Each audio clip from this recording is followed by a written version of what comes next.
se propose ici de présenter le test de signification d'une différence entre deux fréquences. Alors voilà, on dispose de deux populations, P1 et P2. Au niveau de chacune d'elles, on constitue un échantillon. Pour la première population, la taille de l'échantillon est N1. Pour la deuxième population, c'est N2. Et au niveau de cet échantillon, de la première population, on observe une fréquence F1. Et au niveau de la deuxième population, on observe une fréquence F2. On constate que les fréquences F1 et F2 sont très proches, voire qu'elles sont égales. Et on se demande si on peut extrapoler cette observation à l'échelle de l'ensemble des populations. C'est-à-dire qu'on se demande si la proportion P1 dans la population 1 est égale ou non à la proportion P2 dans la population 2 au seuil de confiance que l'on se fixe et qui est généralement égal à 95%. Alors pour cela, comme on l'a exposé dans le cadre de la présentation du théorème de Bernoulli, on va considérer qu'une variable x1 suit une loi de Bernoulli de paramètre P, qu'une variable x2 suit une loi de Bernoulli de paramètre P, qu'une variable xn suit une loi de Bernoulli de paramètre P, et nous faisons l'hypothèse que x1, x2, xn constituent une suite de variables identiques bien sûr, et surtout mutuellement indépendantes. Si on considère la somme des xi, x1 plus x2 plus etc. plus xn divisé par n. x1, x2, xn prenant la valeur 1 si nous avons un succès. C'est le principe même du schéma de Bernoulli. Eh bien, la somme des valeurs prises par x1, x2, xn divisé par n nous donne la fréquence du succès.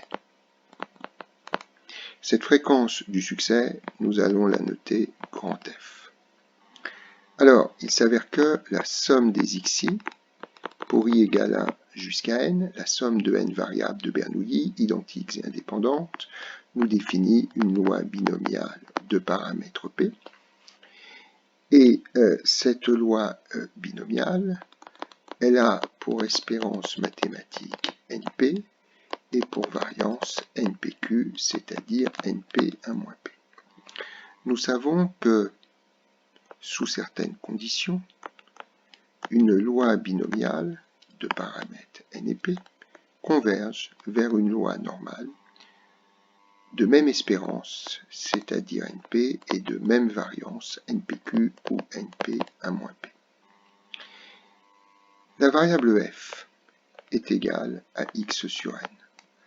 Donc E de f est égal à E de x sur n, c'est-à-dire 1 sur n E de x. Je rappelle que E de x est égal à np, donc E de x sur n va être égal à p. Et bien évidemment, de la même façon, v de f est égal à v de x sur n, c'est-à-dire 1 sur n2 fois v de x, c'est-à-dire np1 moins p, c'est-à-dire p1 moins p sur n. Ce qui veut dire que la variable f suit une loi normale de paramètres non pas np comme la somme des xi pour i égale 1 jusqu'à n, mais p, espérance de f, et pour la variance p1 moins p sur n. En fait, je ne vais pas considérer une seule variable f, je vais en considérer deux. Je vais avoir f1 qui suit une loi normale de paramètre p1, 1 moins p1 sur n1, et une variable f2 qui va suivre une loi normale de paramètres p2 et p2, 1 moins p2 sur n2. Alors, nous allons naturellement nous intéresser maintenant à une variable f1 moins f2.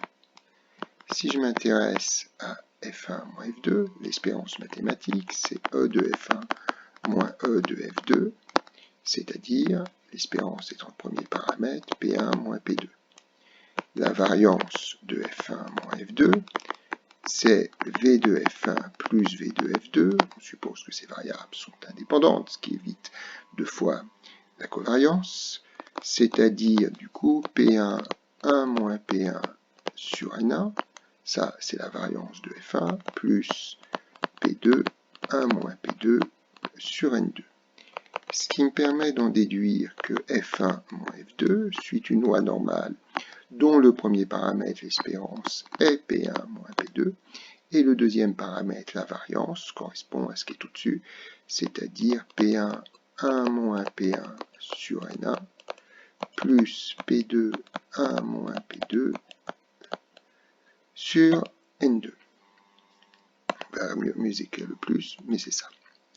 Alors, si nous avons une variable qui suit une loi normale de paramètres m et sigma 2, eh bien, nous pouvons centrer en enlevant l'espérance et réduire en divisant par la racine carrée de la variance qui est l'écart type, et ainsi on aura une variable normale centrée réduite, c'est-à-dire une variable normale de paramètres 0 et 1.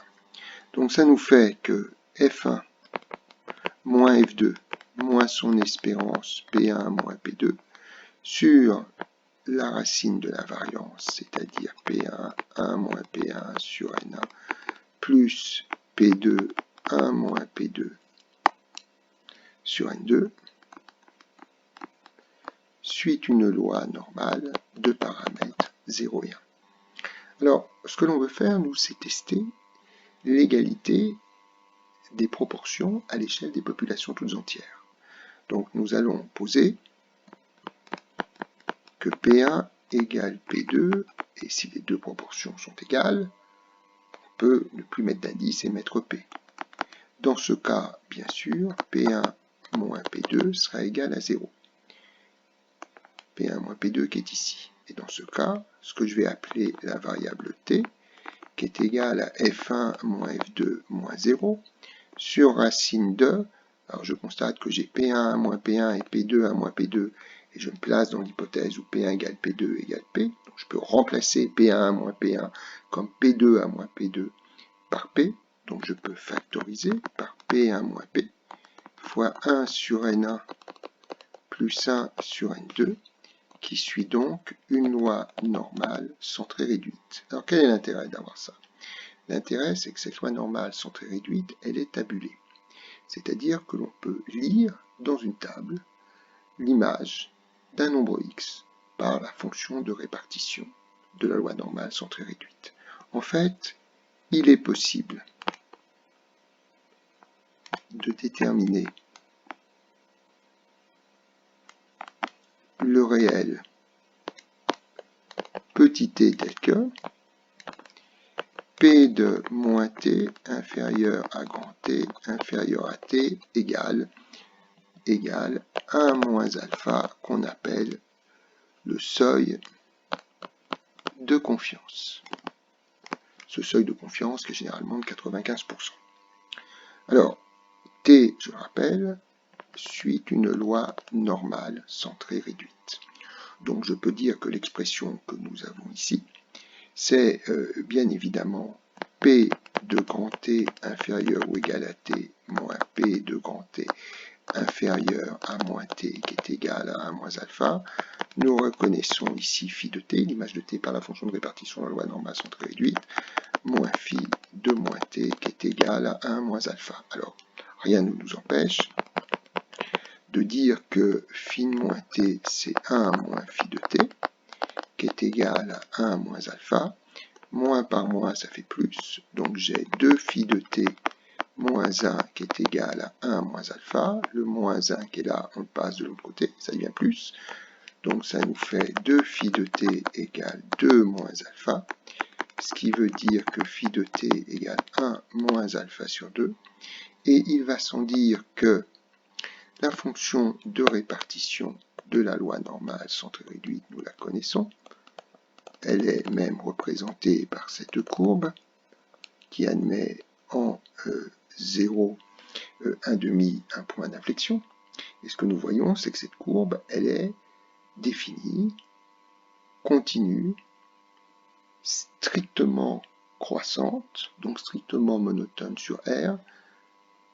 Donc, cette fonction est bijective, donc phi-1 existe. Et donc, je peux écrire que t est égal à phi-1 de 1 moins alpha sur 2. Alors, si nous faisons alpha égale 5%, ce qui revient à dire que 1 moins alpha égale 95%.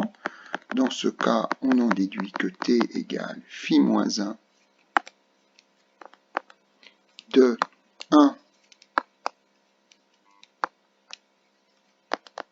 moins 5% divisé par 2, c'est-à-dire phi-1 de 5% divisé par 2, ça fait 2,5%, 1 moins 2,5%, ça fait 97,5%, ça nous fait phi-1 de 0,975, et la lecture d'une table de la loi de normalisation très réduite nous fournit un 96. Donc j'en déduis que P de, revenons à ce que nous cherchions à déterminer T tel que P de grand T compris entre moins T plus T égale à moins alpha. Donc dans le cas d'espèce, je peux dire que j'ai P de moins 1,96 inférieur à T inférieur à 1,96 égale 0,95. Alors, ça veut dire quoi? Ça veut dire que par expérimentation,